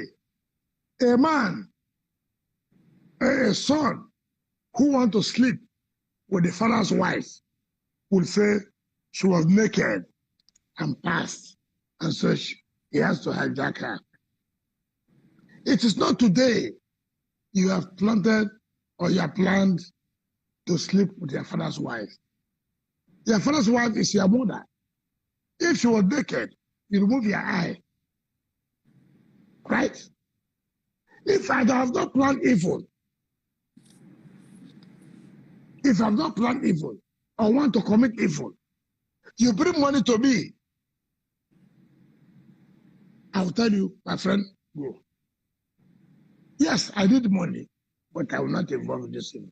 But because you have planned evil, you are not using as a excuse unemployment. Nobody will say you support the rate of unemployment. Nobody will say so. Those hoodlums you are talking about cannot be and will not be people who have love for this country. Okay, you are going to destroy all the properties. You're going to destroy all the shopping centers. You're going to loot everything. Would that solve the problem? Would that solve the problem? It's very sad. Now, are you not going to now see how you raise money, even from them, to pay for those properties to be brought back? All I expected from everybody to say, look, we are hungry. No work. Every junction. Every youth. Stay at every junction. Take your phone. Stay on the ground. Lie on the ground. Sleep there. To show we're angry. To show we need job. It's not to go to allow hoodlums to go and begin to destroy and kill people in the field because there's unemployment. Now, has employment come? Strategy is important. You have watched what happens. Even Donald Trump. Look at the campaigns. Look at the demonstration against him. Even when they killed the black people, people demonstrated. People went to loot. Did you see where people were killing anybody? Everyone said, no way, no way, no way, no way. And all this, you take a skill, because they're hungry. That's why they go and burn down MPA. That's why they go and burn down police station. Hunger will make you to burn down police station. How does police create a job for you? How does police create a job for you? So we and the problem we have is you the media. You the media. Tell government where they're going wrong. And that's what I told the gate of editors. We have lost it. Every day people are arranging awards for us. Awards for this person. Awards for this. But nobody will come and tell us, look, you're not doing well, you're not doing well. But it's award. I'm sure by December now, this year, you will see that. I'm not talking about you. I said, I was going to say those of us who write things about government, they were regarded as enemies. No, it doesn't matter. No patronage, nobody. No, you don't need patronage. But God has God made. Are you hungry today? No. Are you hungry? To the glory of God, the glory of God, you are doing your work. People recognize it. Then, as I tell you, if not somebody like you, I will not appear. I don't know that. Thank you. I appear because I believe you are going to do the right thing. Not supporting me. You never told me. I called you. Why am I the one? You said, look, you are taking. I mean, people were asking. People my viewers were asking for you every day. Fine. Yes. So that's what I'm trying to do. So you're not that kind of person. But I challenge the Guild of Editors. You have lost your voice. You people came and said, occupy Nigeria against Jonathan. What has happened today? Everybody's gone.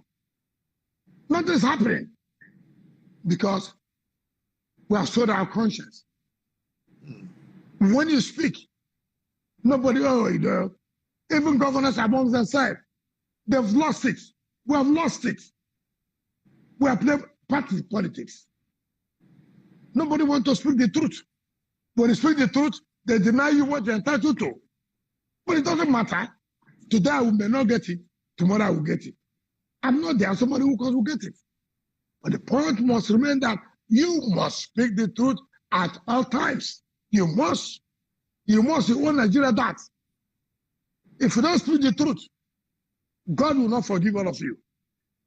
Because of what we get, Nigeria is not moving well, and everybody's keeping quiet. People will come and tell lies that the governor of Rivers State want to kill Igbos, and you want to believe that? I mean, any same person who want to believe such a thing, the same people who have been praising me, of the only governor performing today, and the one now want to kill Igbos simply because I said, look, you guys who are IPOA people, you are not the mouthpiece of the Igbos. And therefore, even if you are the mouthpiece of Igbos, you can't take criminality. You cannot kill innocent soldiers and policemen. To destroy my state, I will not agree to that. If you like, say whatever you want to say. If you like they say, okay, you want to be vice president, we won't vote for you.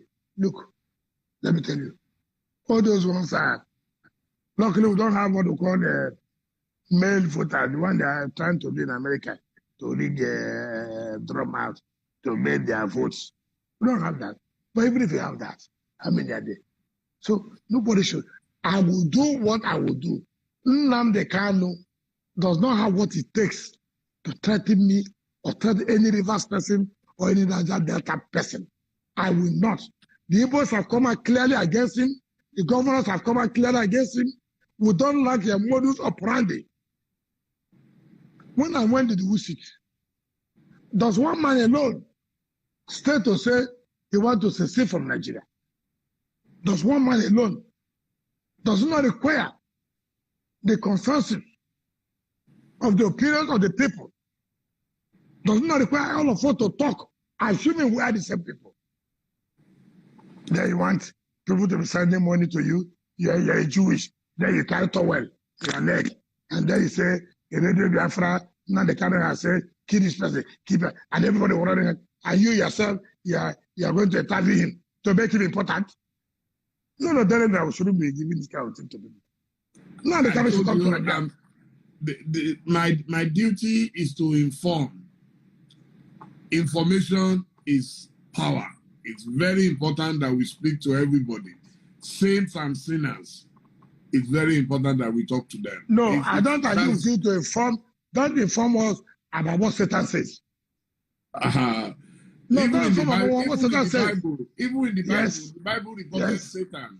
The Bible reported Satan. But Bible reported the activities. Anybody. No. Bible reported the activity of Satan, and that was why God sent away Satan. This what you are doing now. You are reporting for the agents of Satan to be emboldened to continue to do the atrocity, which River State will listen to. All he did is to explain his own vision and mission. What did he say? to say that all Igbo is Obibo. No, tell me. No, I don't know the history. To kill. No. You don't say don't know this. That would be unfair. Look at the Constitution of Nigeria. Look at the Constitution. What is there? Don't tell us about history. Talk about Constitution. Dele, you are well read. Each time I read their piece at the back page of this day, I read it 3-4 times before I even understand what they are talking about. Because of the high level of intelligence. No, but it's true. So you're telling me that the history, what history? You know, Constitution is clear. Look at what was stated. And then somebody come and tell you, kill any policeman you see, kill any army man you see. And we shall accept that. For whatever reason it is. Okay, Igbo people will not be army people again. When you wear army uniform, did they write that you are Igbo? When you wear a police uniform, did they write that you are Igbo? So if you say a policeman, kill him. If you say an army man, kill him. What kind of society are we in? What kind of society are we? We must condemn this. We must condemn it. But let me tell them, anywhere I'm traveling to, I will announce it. If I'm going to London, I will announce it. If I'm going to Spain, and I dare, Nnamdi Kanu and his group, I dare them to come. What they will see in their life, they won't believe it. I dare them. I'm not the people they will come and say, oh, they went and attack you for a matter. No, you know, they should know that we're from Nigeria Delta. I'll go to Spain, I'll tell them I'm going to Spain tomorrow. I'll go to America, I'm going to America. Let them organize, let them organize. And see the way we treat them. People should not be treating people up and down as if they have monopoly of violence. Mr. Governor, sir, I know time is fast spent, but I must talk about rivers. The rivers yes. of your dream. Could you please tell us what you've been doing since you have been governor? I'm interested in that because... Then that will take another 4 hours. You promised me you're coming tomorrow to Rivers. I'll do everything you can. Even if it makes sense to do everything to bring you to Rivers tomorrow, you have to come. You spend 1 week or 2 weeks. No, with due respect. No, it's not. That's why we're having, that's why I said journalists. You have to spend at least 2 weeks to go around the 22 local government of Rivers State and see with your eyes and what we have been doing. Not what I will tell you. When the Guild of Editors came, I told them, divide yourself, go. Even they did not go around. So do me that favor. Whatever logistics it is, Rivers State government will be, come and see. Take your camera people, go to the 23 local government and tell Nigeria what I saw. It's not what people are saying, though. What WIKE said is not what is on ground, though. Don't do me any favor. Don't do me any favor. So I will not waste your time here to tell you what I've been doing. No, but I can tell you the dream I have is the rivers of unity. Rivers of where their potentials for which to actualize. Rivers of where the founding fathers, without where you come from, you have the same opportunity. Not the rivers of ethnicity, rivers of acrimony, rivers of disunity. No.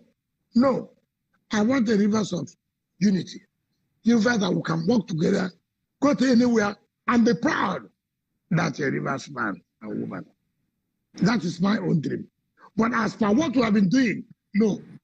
You come with your team. Come with your team. Stay 2 weeks. Go back. Tell Nigerians, I went. I saw. I can tell you, not what the governor told you.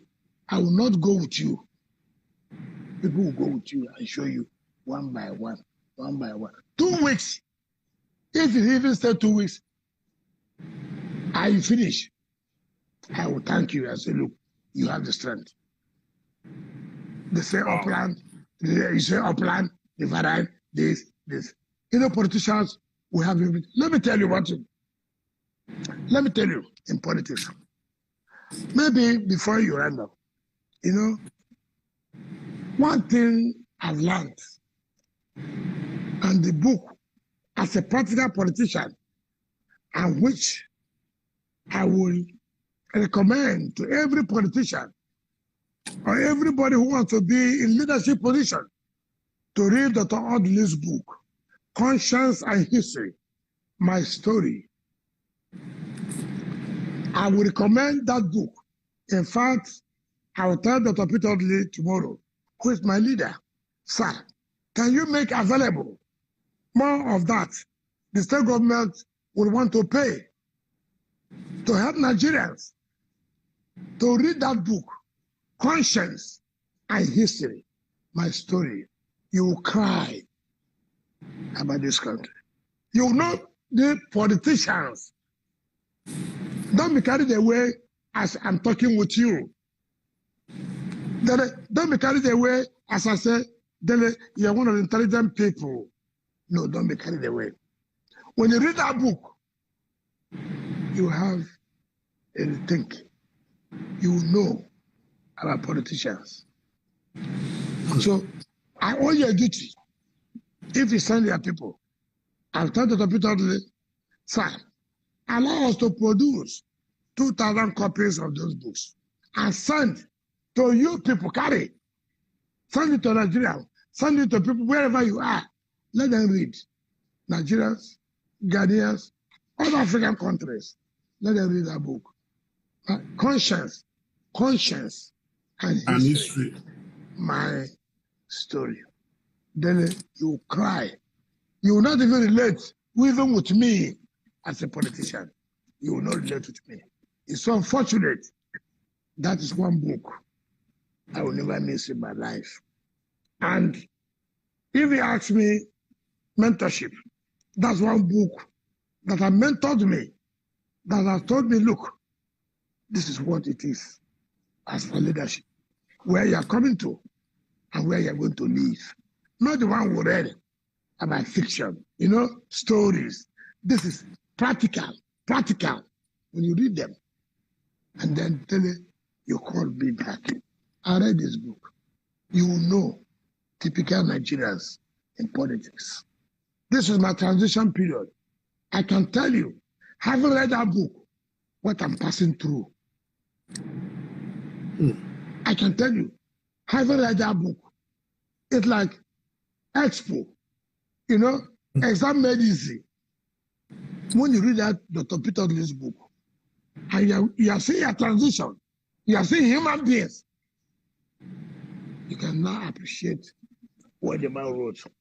Conscience and history, my story. It's unfortunate. I will make sure you get the books when you come. Thank you. Thank you very much. What is your philosophy of power? Before we go, I would like to know, is it Machiavellian or what is it? Because you are a very strong leader, and a lot of people tend to appreciate that in leadership, when you are very strong, very fair. Now, what is a Machiavellian? What is Machiavellian? The end justifies the means. No, you see, that's the problem we have. Let me tell you, I said, you see, what makes a leader to be strong is the people. It's the people. When the people are part and part of what you are doing, you are very strong. But when the people do not know what you are doing, when there's no disconnect, when there's no communication,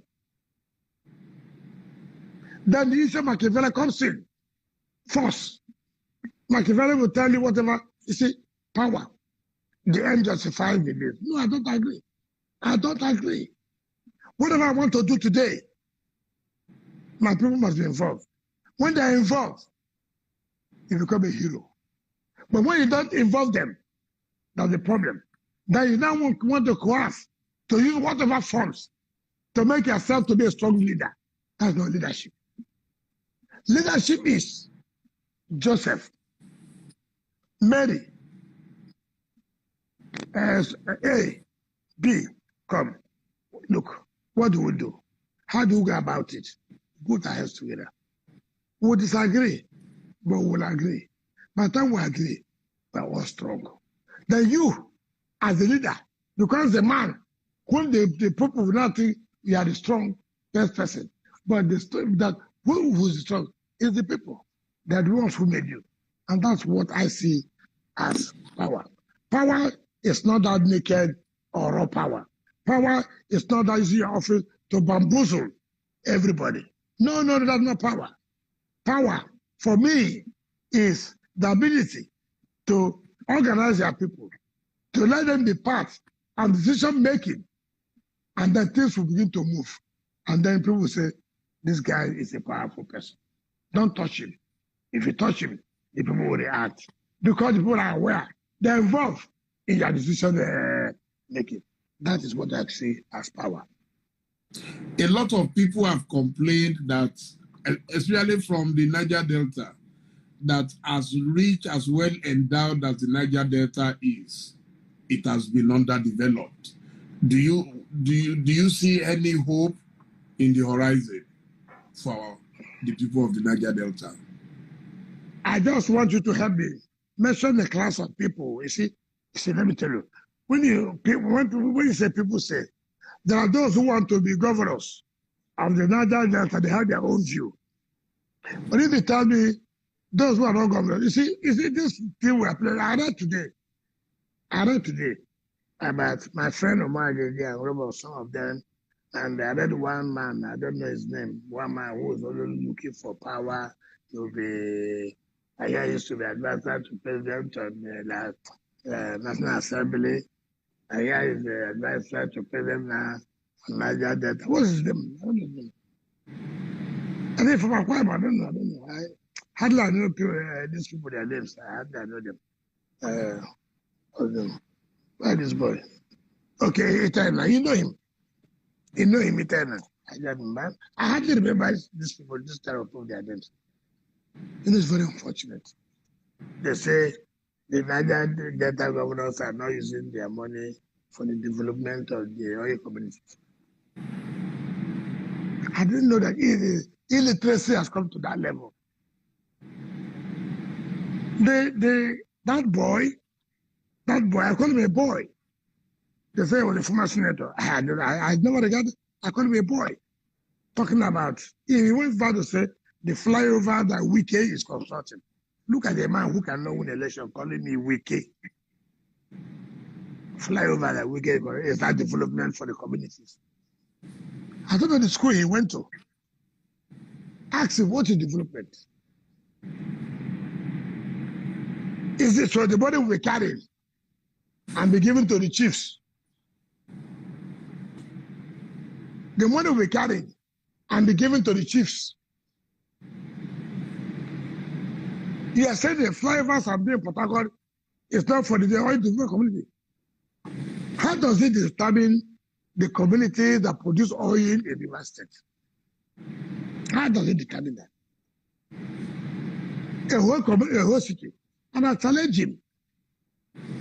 The oil money that they carry to develop Abuja is Abuja an oil development community. But Port Harcourt is an oil development community.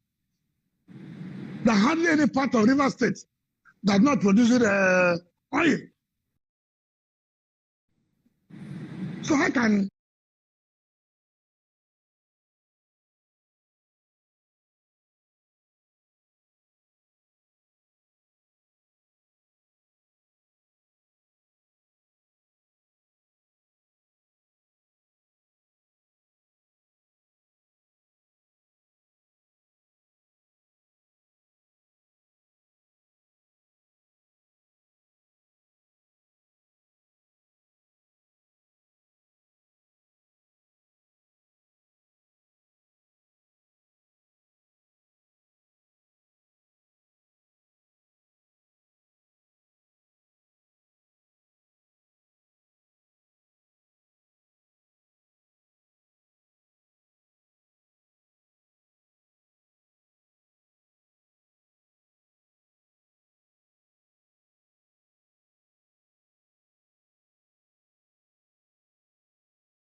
says that.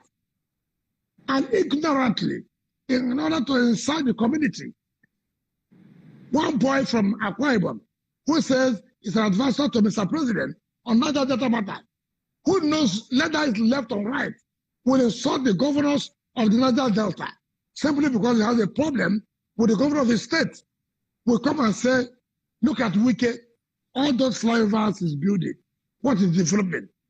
Can you imagine how myopic, how ignorant, and so laid back that such a man can be, that providing infrastructure in the state, a capital, will not be a development?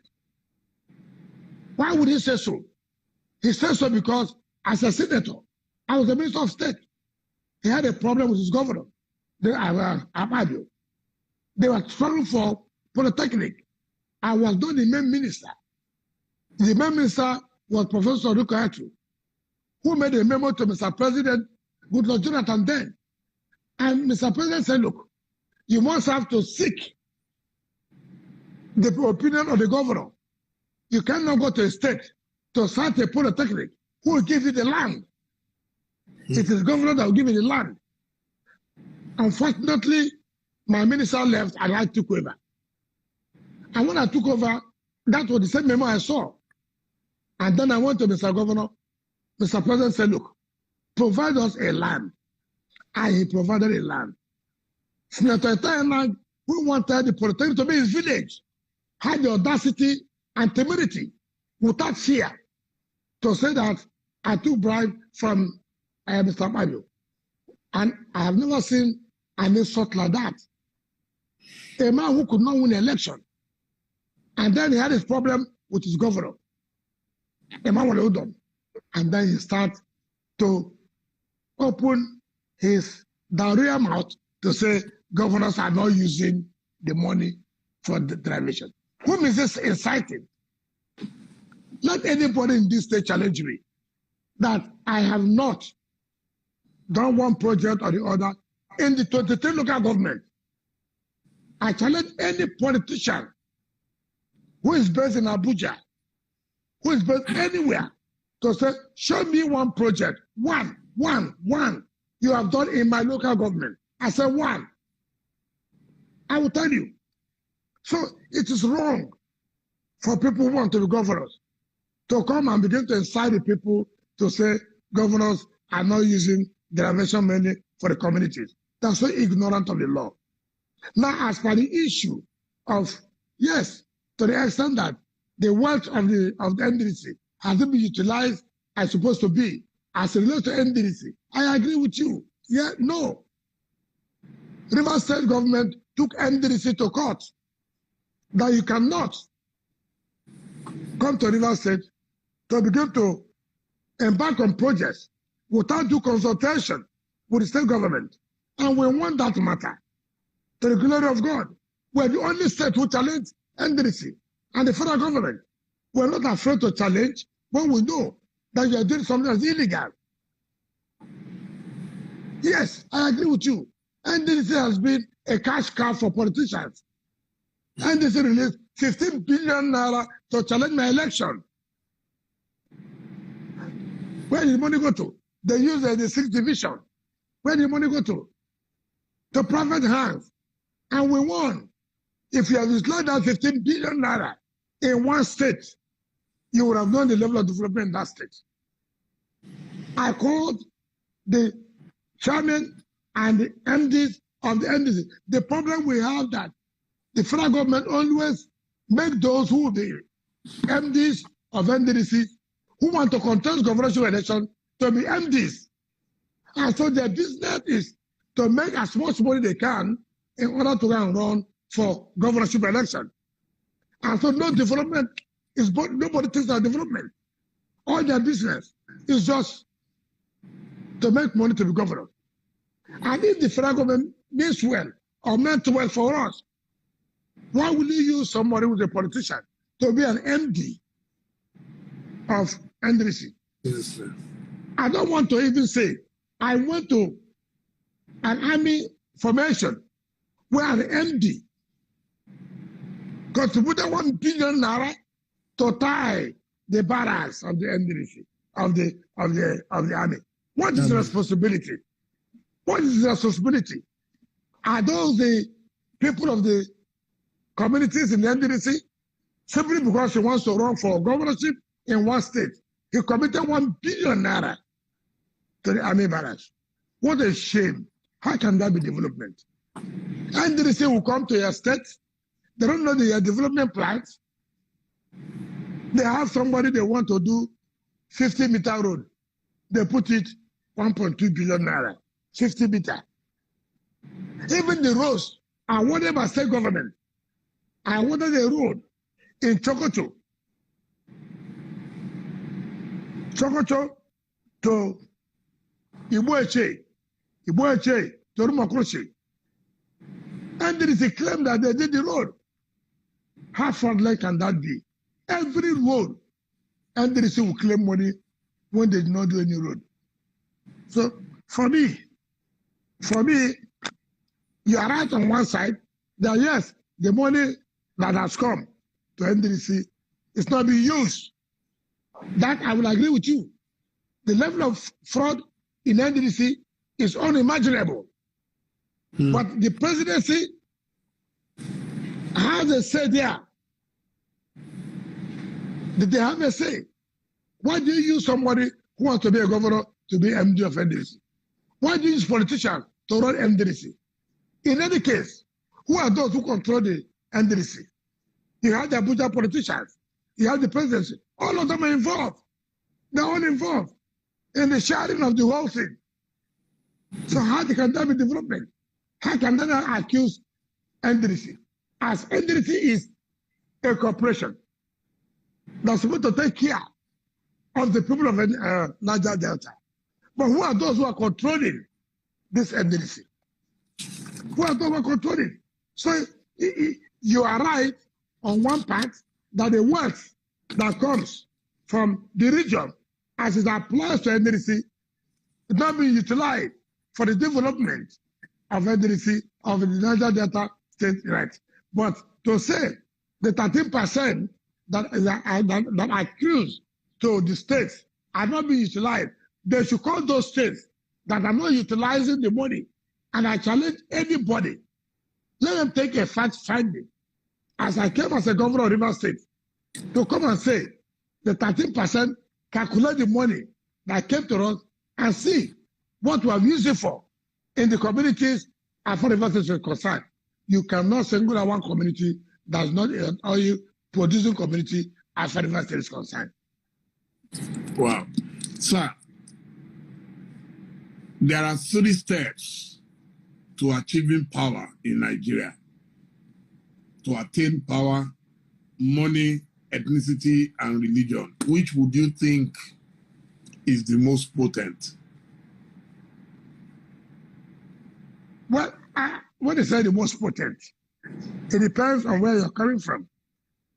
It depends on where you're coming from. For me, all over the world, money has an influence in achieving power. Money has an influence in achieving power all over the world. Because without money, how do you carry out your advertisement? How do you carry out your logistics? So money is not necessarily buying people. No. That is mistake people mean. In American politics, money goes, yes, money in American politics, money goes a lot into the advertisement, enlightenment, mobilization of the people to come out for voting. But in Nigeria, no. They maintain in Nigerian politics ethnicity and religion. Ethnicity and religion. Even the money so-called release are released to who? To who? Nigerian politicians don't go into advertisement to sell their products. Nobody does that. The money goes to who? It goes to security agencies. It goes to INEC. And then ethnicity and religion comes in. Where do I come from? I'm an Hausa Fulani. I'm a Yoruba man. I'm an Igbo man. I'm an Ijo man. I'm a Chief man. I'm an Idoma man. I'm an Ikwere man. I'm an Efik man. As the case may be. I'm a Christian. I'm a Muslim. which has destroyed this country totally. It has destroyed us. Whether anybody likes it or not, nobody should deceive you. The major thing in this country today is ethnicity and religion. It's not the money. It's not the money. Everybody wants to say money, money. Which money? Money to who? Yes, money plays on in terms of where security will come and play their own role. But I've said, people have come to resist security just say what they want to reach. But ethnicity and religion. You see a man who is not competent. He said because he is from Igbo, he is from Yoruba, he is from the South, he should be voted for. He is from the House of Fulani, they are dominated, he should be voted for. Oh, it's a religion, he's a Muslim, he should be voted for. No, he's a Christian, he should be voted for. That is the bane of our problem. And until we realize that, forget it. Let nobody deceive you. All of us who are politicians. And Nigerians are so confused, are so, sold. They tell them one story and they buy it. They come today, it's not what's happening. They tell Igbo people, WIKE is against Igbo. And you see people, they say, you're right, too. But nobody asks, how is he against Igbos? What did he do against the Igbos? Oh, he killed Igbos in Oyibo. How? Where the Igbos he killed? It's the problem that we have in the country. Okay, you remember, in this state, I traveled overseas. I came back one night. My brother, my friend, called me 1 a.m. How did you go and bring down a mosque? I said, which mosque? He said, you brought down a mosque. I said, brought down a mosque? I just came in. He said, I said, okay, don't worry. I'll give you a call tomorrow. I called the PAMSEC. Which mosque you got bring down? He said, which mosque? I said, no mosque. I said, what? He told the chairman of Governors Forum, Dr. Fayemi, to come down to Port Harcourt and say there was no mosque to even bring down. They wanted to be the mosque, they have been in court, and they even lost the matter. Not under my administration, under the administration of my predecessor. But you see, one of our boys, Asante Okuboya, came out on television to say yes, he used to go there to worship, that there was a mosque. Can you believe that? When there was no mosque. Now, what does that? Politics is being played. We can help the Muslims. And you know how sensitive this is. If finally it did not come, to go there to see how a mosque was brought down. You can imagine what that. People like Governor of Kano State, Ganduje, people like Shikarao, went wide to make uncomplimentary remarks. These are religious bigots in the country. And I told Ganduje, it's unfortunate for you to do that. I'm your colleague. He couldn't call me to say, my brother, what happened? How this mosque is. We were so sensitive about it. Shikarao, who was my minister in education, could not do that, could not summon courage. So these are the kind of country we run. And Nigeria found out at the end of the day, there was no mosque that was born down. So see what religion can do in our politics. To bring it down. Now, see the pains I passed through when nothing happened. And that's the same thing we are passing through now. See what you're passing now? That you are killing the Igbos. And people are buying it for politics. But at the end of the day, I know the truth to be out. They know I have no relationship to kill anybody. River State is an accommodating state. And we could not accommodate. All of us have had a relationship with Igbos, not today, and nobody can tell Igbos. But if you commit crime, the law must be allowed to take its place. So if you now want to say, because the law is applied to you, you now say, oh, it's against the Igbos. Okay, that's their business. Look, Dele, Momodu, we are commissioning projects. Go and see the flyovers we are built. Go and see the whole area. Markets now. Market has taken over. And you ask yourself, why did you spend this kind of money? Trying to do urban renewal. Now tomorrow I say, no, I will not allow this. I will chase you out. They say, oh, because the Igbos are the traders. That's why they are treating them like that. You see president in Nigeria. Now, you go to somewhere. Very complicated. Very complicated. You go to somewhere. The slaughter people will do slaughter everywhere on the road. You say, no, you cannot do slaughter like this. We will not allow it. We will approve where you do slaughter or where the market will be. Oh, they say, oh, because the house of Fulani, that's why you're against them. And people will not ask questions. They will buy it. They say, yes, so it's against the house of Fulani. So, but again, that shouldn't change you. You must believe in what you believe. You must stand firm. Go ahead and do whatever you want to do. It doesn't matter whose house it is. You go ahead. Heaven will never fall. If heaven falls, you'll be happy. But heaven fell when you are alive. Heaven came down and you saw heaven. So you should be happy. The heaven came down at your own time. So why are you worried? Wow. So that's what you see. So don't bother yourself about all these rumors and rumors and rumors. This is a political period. But by next year, 2021, you hear the worst. So people like you should prepare. Your program will be heated up and down. So you have no work now. For next year, you see what will happen. Wow. Well, I want to thank you, sir. But before we go away, there is a man I love so much. Yes. The late Nelson Mandela. He was put away in prison for 27 years, and he came back and he was willing to forgive all his enemies, even if we won't forget what happened. And there's something I'd like to do on this program. I want to ask you, before God and man, and I've asked this question elsewhere before. The relationship between you and your old friend and brother, Chibuike Rotimi Amechi, is it so irreconcilable? No, nothing is irreconcilable. Nothing is irreconcilable in life. As a Christian, you cannot harbor ill feelings. You cannot. All I want sincerely before Almighty God is sincerity. What is the problem? I'm a governor. God has made me a governor. He said I will not be a governor. I'm a governor. So what am I fighting him for? He said I will not be a governor in 2015. I became a governor. He said no, I will not be a governor in 2019. I became a governor. So what is the fight? As the same as today, I asked him, what is the problem? Why can't you have your state? Why me? I'm a governor. I'm going. So if today he sincerely, in the name of God, say, look, our state is our state. For whatever it takes, let's let bygone, let's help to pray. Move our step forward. I can tell you, River State will be one of the best states.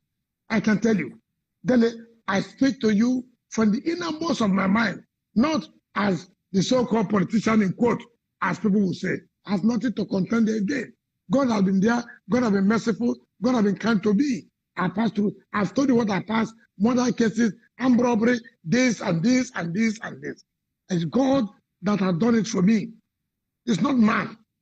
When I know I never participated in anything. So I didn't know that God was preparing me for something. Right? So what is the problem today? If you see him, tell him, come back home. Let's build our state. The problem is, I must produce governor. No, allow the people to produce governor. That is only the problem. Not to me. We even wanted to honor him. He came out on the page and rejected the honor. What do we do? So what am I looking for? I sit like this. I say, I'm from a religious home. My father is a reverend. He's 91, 92 years. So I don't have any problem with anybody. People just, sell all kinds of negative stories against us. Both of you were too tight. But no, husband and wife can be tight. But they must tell themselves the truth so that tightness can remain. That's the problem. I have agreed. I have no problem. Let him understand that power comes from God. If you understand the power from God, then you have no problem. But if you say it is you that will give power, That's the problem. Power comes from God. Nobody can give power. It's only God. You must give him that honor. That is one who gives you life. It is one who can say where you will live to even be in position. When you realize that, they have no problem with anybody. I have no problem with anybody. See where I'm coming from. I told you the challenges I've had in life because I was involved in politics, what have been done to me. Yet, see where I am. So what's my business? What am I fighting for?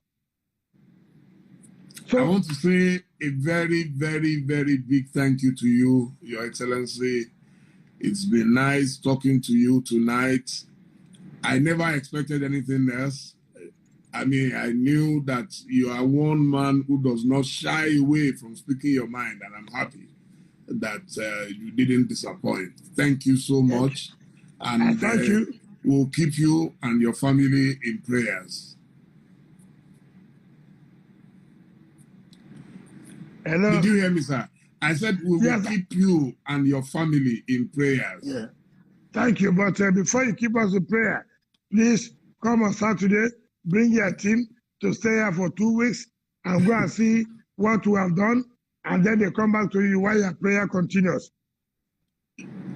No problem, sir. No problem. Thank you. Thank you. Thank you. Sir. I'm so glad. I'm so Madam, thank you, sir. Thank you. And good night. Thank you. Dear viewers, thank you so much. I hope we've been able, you asked for him, you requested for him, and by popular request, I promised that I will find him, and he was so kind. He agreed. Sorry, we couldn't do it yesterday, but today is even better. Because if it was yesterday, you won't believe it. I was also outside the country. I just came back home today, and I'm in my relaxed environment in my library in Lagos. So I'm back home. Thank you so much. And we will continue to bring you some of our greatest leaders. People are trying. It's just that a lot of leaders don't give us that kind of access. They don't talk to the people, so you don't know what they are doing. And you can see the challenge he has thrown at us. He's so sure that if we spend 2 weeks, we will not be able to finish all the projects it's doing. So, thank you, sir. And I look forward to seeing you. Thank you. Good night, sir. Thank you.